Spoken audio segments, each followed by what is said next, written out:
Ahoy there, trader, and welcome back. This is the Anti-Investor Stocks and Options Trading Podcast. Trading is hard, but let's make it easy. I'll be breaking down some of the stock market's hardest challenges, and today I'm looking at the value of humility in trading. This is something that I've mentioned a few times recently. But staying humble it's more than just a virtue. It's more than just a buzzword to say. It is a necessity. Because if you're not humble, the markets will quite literally humble you. So the markets can be unpredictable, and overconfidence, as I've learned firsthand in my own trading, can be a trader's undoing. So let's explore that in today's show.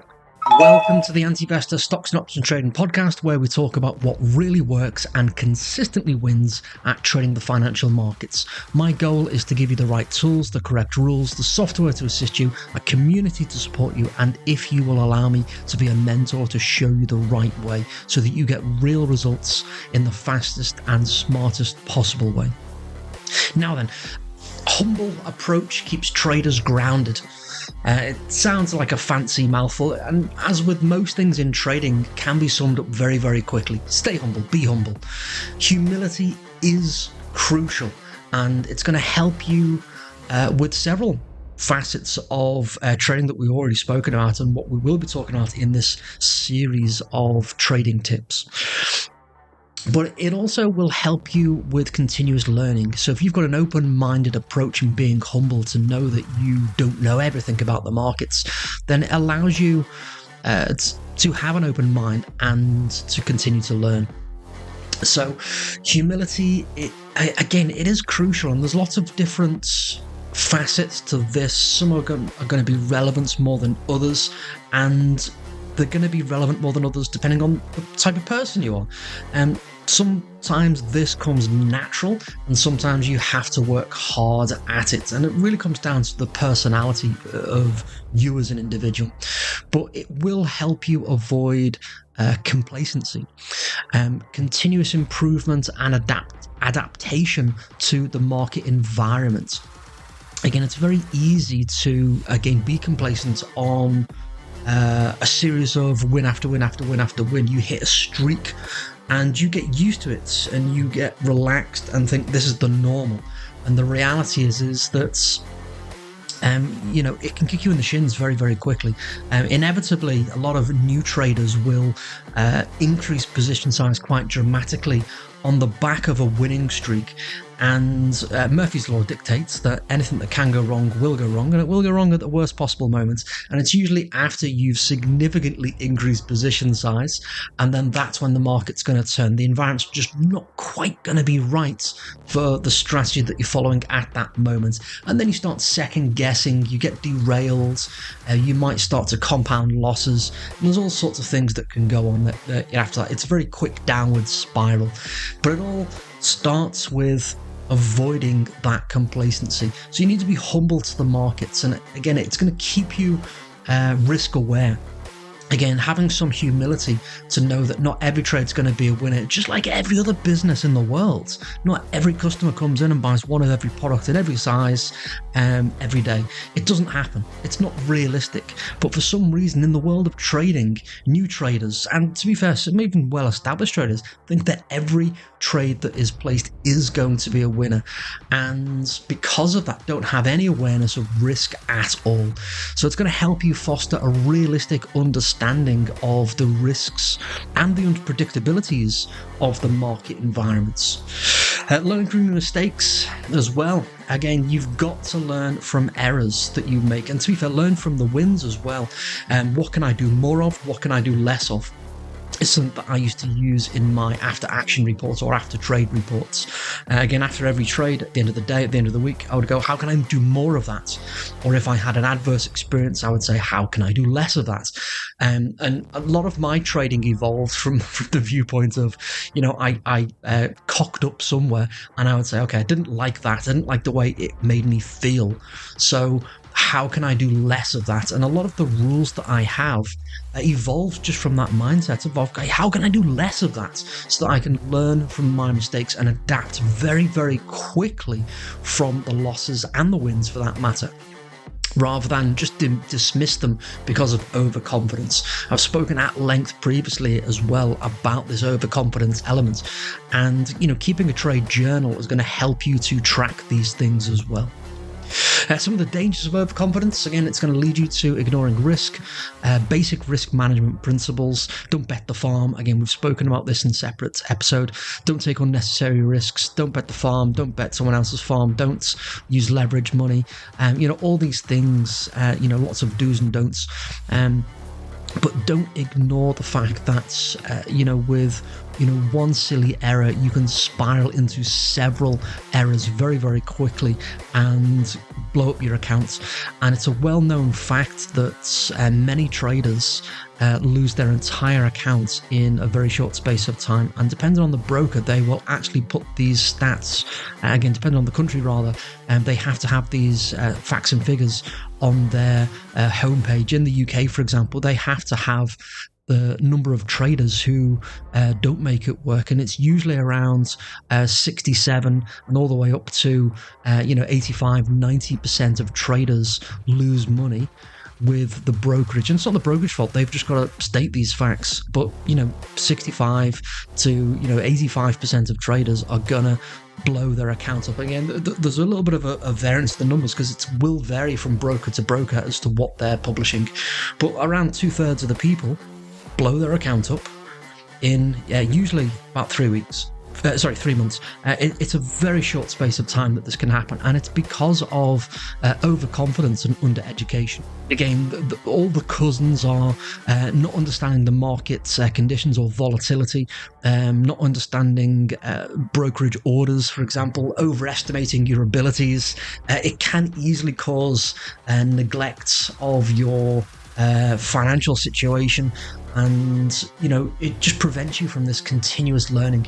Again, from the point of view of losing everything, go on to some of these trader forums. Wall Street Bets is the one that probably everyone's heard of, and on Reddit. To be fair, you can find them on most social media platforms now, but just go and look on Wall Street Bets in Reddit or one of the subreddits there, and just search for loss porn, and you'll see people bragging about losing life-changing amounts, and we're talking hundreds of thousands of dollars on one trade, and people almost brag about how much money they've lost on these forums, and it just boggles the mind why they would do such thing, and to be fair, how they get themselves in this situation in the first place. But again, having some level of humility, it should prevent you from ever experiencing that life-changing loss amounts.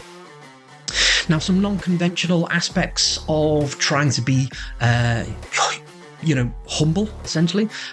Practice mindfulness. Be self-aware, engage in meditative practices, remain grounded, remain focused. You don't have to, light incense down to candles, hug each. You don't have to go woo-woo rah-rah with this. And if you want to, that's great. I do like to meditate. I look at it from a practical point of view. There's a lot of science behind how beneficial it is, so I'm very more logical. With this approach, it does help, and my peace of mind is different when I do meditate regularly versus when I don't meditate regularly. So be mindful, and again, you don't have to go all into it if it's not your thing, but take some time out. Have those shower thoughts is a very shallow form of meditation.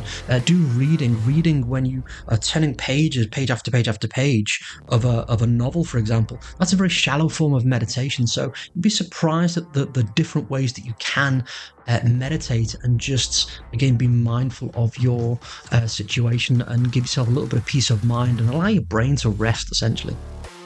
Engaging community. We spoke about this previously as well. Spoke about many things previously now, but participating in trader communities, not just to share, but to learn and grow. I was very actively involved on some website forums way back in 2001. I'm sure some eagle-eyed person can do a Google foo and find some of my early stuff. But I was very active on trader communities, and there was no such thing as social media back then. It was a bulletin board type forum. I was quite involved, and eventually people start asking you how you're doing certain things, and you just presume that everyone on there is having some measure of success, their own measure of success. And little did I know that I was one of the few people that was making it work. I was very naive back then as to who was making it work and who wasn't. But eventually people start asking you, so when you're good at something, people want to know how you do it. And I found that I really enjoy the education side. And obviously we fast forward 20 plus years since then, I'm here talking to you guys and girls right now because I really enjoy helping other traders become successful. So be involved in community. You can have peer-to-peer community. You can certainly start your own group and help people behind you. You can have the curious mind, a childlike mindset, if you like, about it. And you don't have to know a lot of things about everything to be an educator. You could have a follow-along approach. If you want to start a community of your own, you can share what you're learning so that other people can get the benefits of that, and you develop a hive minds type of community. So you don't necessarily have to be teaching a methodology. You could just all be novices helping each other along what can be a very rocky road to finding what works for you as a trader.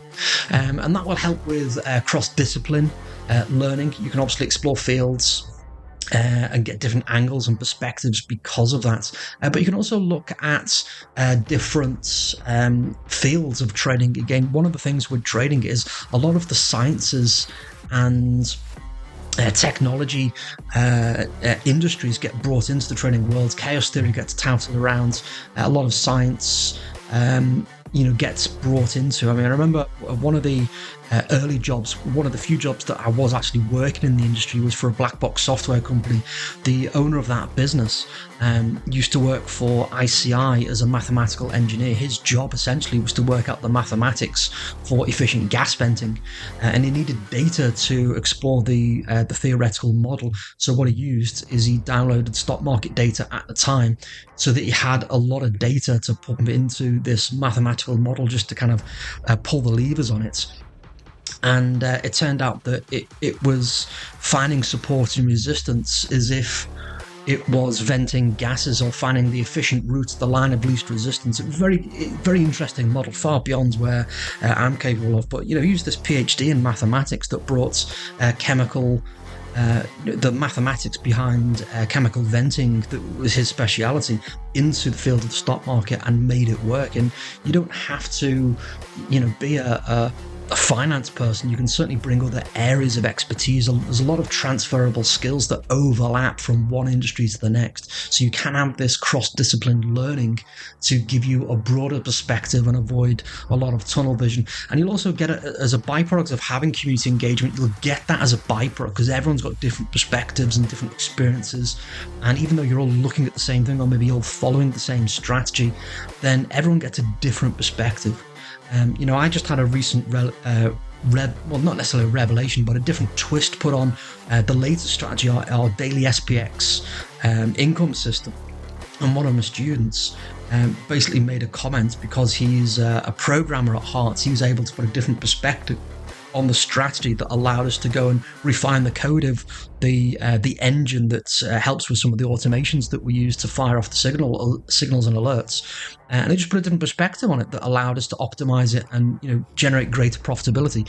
And it was all from a throwaway comment that he took for granted, but gave me an aha moment. And without that community-driven engagement that we have as a part of what we do at Antivesta, that would never have been possible. So, in trading, humility is a safeguard against the pitfalls of overconfidence. It can encourage a healthy respect for the market's complexities and a commitment to the ongoing learning and self-improvements that we all need to take to become better people as well as better traders.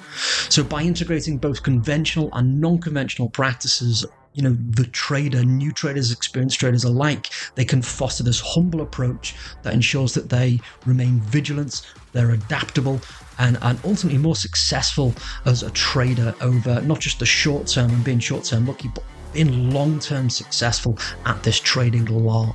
So If you like what you heard today, be sure to follow and listen from the very first episode. I occasionally say some good and interesting things that you can use in your day-to-day trading.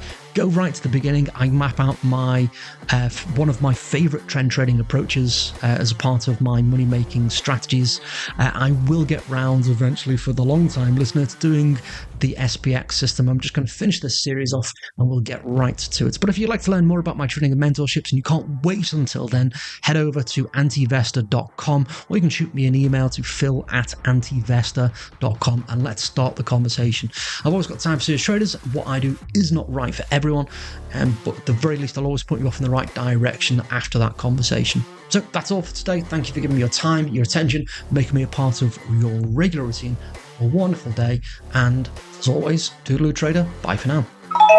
Keep in mind that futures, options on futures, stocks and stock option trading involve a degree of risk that may not be suitable for all investors. There is a risk of loss in every investment that you make, and it's your responsibility to assess the risks of your decisions. Past performance is no guarantee of future performance, and Antivestor provides educational information and does not provide financial advice.